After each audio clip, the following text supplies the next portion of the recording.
Hello guys! So, ang topic natin for today, eto, mga ugali mo na nakaka-inlove. So, kung ikaw ay nakaka-relate sa usaping ito, panoorin mo ito.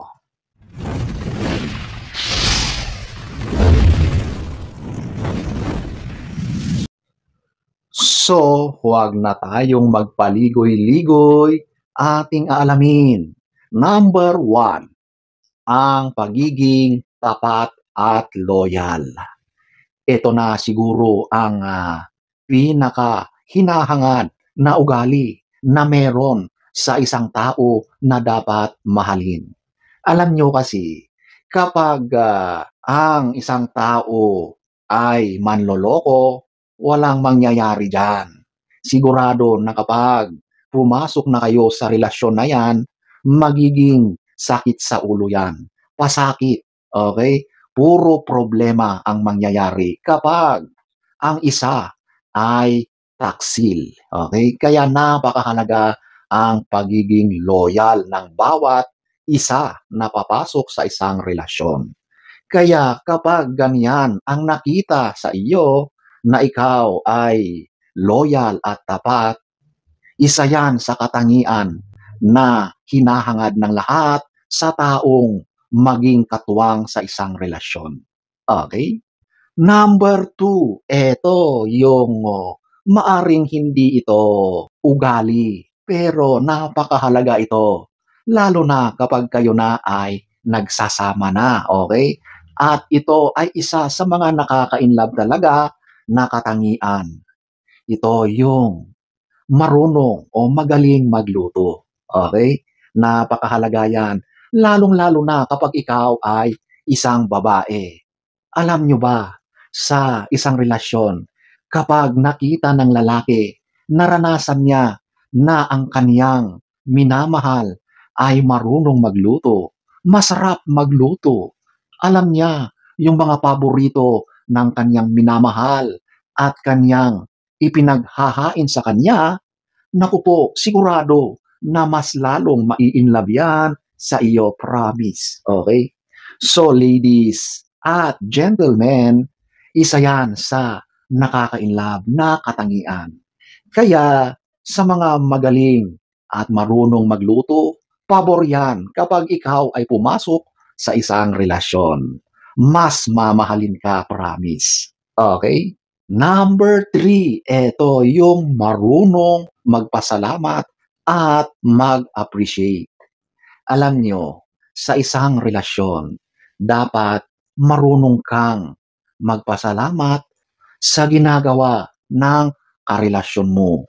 Yung mga simpleng pagpapasalamat mo dahil sa mga sakripisyo niya, yung mga nakikita mong effort niya para mas mapalago ang relasyon nyo, napakalaki ang impact niyan sa relasyon nyo. Yung karelasyon mo ay mas lalong mai-inlove yan. Paano na kapag pinupuri mo siya? Yung simpleng pagsabi mo na pagod ka na ba? Gusto mo ba na imasahe kita? O yung mga simpleng pagpansin mo sa itsura niya. Sabihin mo, huwag mong ipagkait ang mga yan. At ang mga yan ay may positibong effect sa nararamdaman ng partner mo. At isa yan sa mga ugali o katangian na hinahangad ng isang kapareha.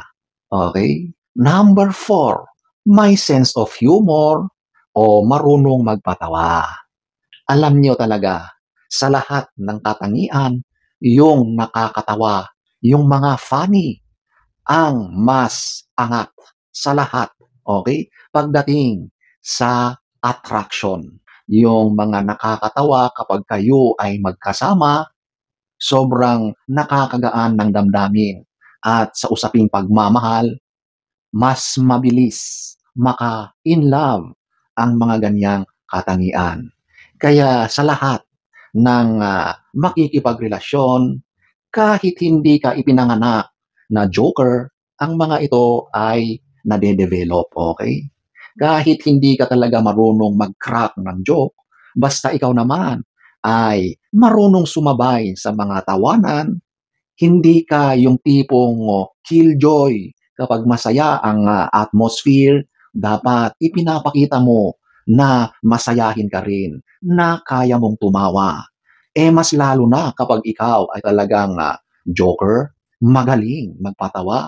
Naku po, sigurado na nasa iyo na ang alas pagdating sa attraction at sa usaping love, madali silang ma-inlove sa iyo. Okay?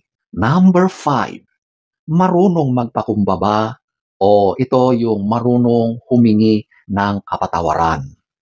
Alam niyo sa isang relasyon, kapag pinairal mo diyan yung pride, hinding-hindi mangyayari ang mga ito, okay? Sino ba ang magpapakumbaba kapag ang taas-taas ng pride niyo? Wale, hindi mangyayari. So, kapag ikaw ay marunong umako ng kasalanan, ikaw ay marunong magpakumbaba, ang katangian na yan ay kanais-nais sa isang relasyon.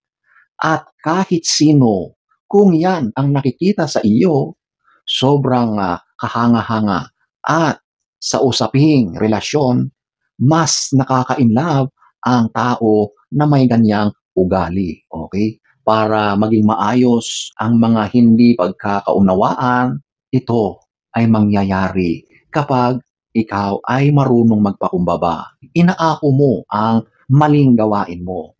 Yan ang mga ugali na sobrang kailangan sa isang relasyon. At yan din ay nakaka-inlove. Okay? Number 6, ang pagiging maalaga. Siyempre naman, hindi yan mawawala kung gusto mo na lagi kang hinahanap-hanap ng kapareha mo. Okay? Alam mo, ang pag-aalaga, hindi lang yan sa yung ginagawa mo sa kanya sa araw-araw, tulad ng paghahain ng kanyang pagkain, tulad ng paghanda mo sa kanyang damit, kundi yung pagpapakita mo na ikaw ay may care sa kanya. Meron kang pakialam sa kanya.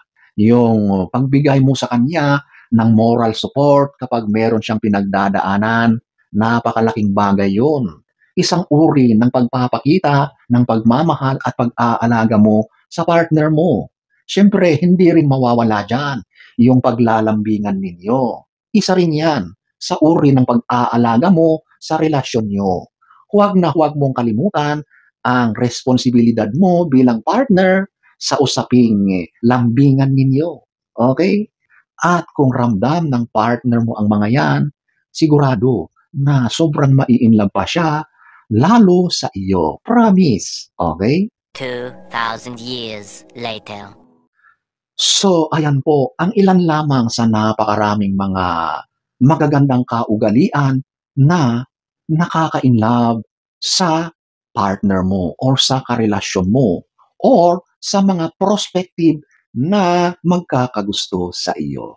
Okay? So, sana ay nagustuhan nyo ang ating topic for today. Next story time. Don't forget to subscribe